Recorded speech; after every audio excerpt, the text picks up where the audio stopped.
สาเหว่าหักมือนี้คือเป็นแนวใหม่หักแบบใดคือเหตุกันได้ลงคออายกะเจ็บเป็นได้เจ้าหูบ่ถึงอายบ่รอแต่อายก็มีหัวใจจังว่าหังแบบใดอายยังบ่ฮู้เพื่อสิฮู้สึกโตก็สายเกินไปโอ้ยหักแบบใดบอกอายได้บ่คนดีหักอีหลีหรือว่าคนดีว่าโหเล่นหักแบบใดเว้ามาเบิ่งดูเนื้อเย็นให้หูให้เห็นว่ามันเป็นหักแบบใดสงสัยอายจึงเอ่ยถามเจ้าพอทุกมือมันเหงาอายนั่งเศร้าหัวใจอยากสิฮู้ว่าน้องบอกหัง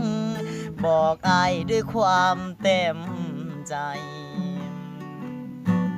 หรือมาเว้าให้ดีใจแล้วก็ทิมปา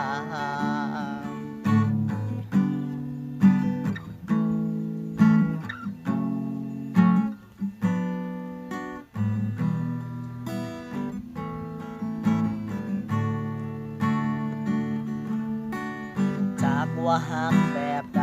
อายยังบ่ฮู้เพื่อสิฮู้สึกโตก็สายเกิ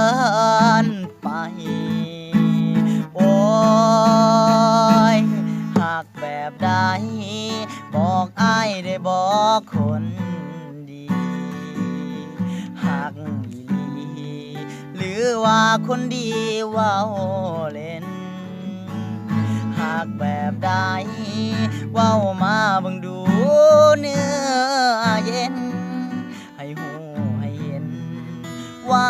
มันเป็นหักแบบใดสงสัย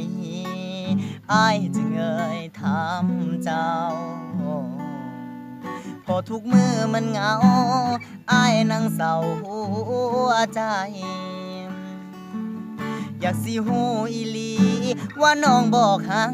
บอกอายด้วยความเต็มใจหรือว่าเพียงเว้าใส่ให้ดีใจซื่อ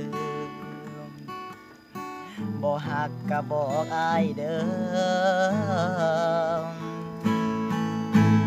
อย่าตัวอายให้ดีใจ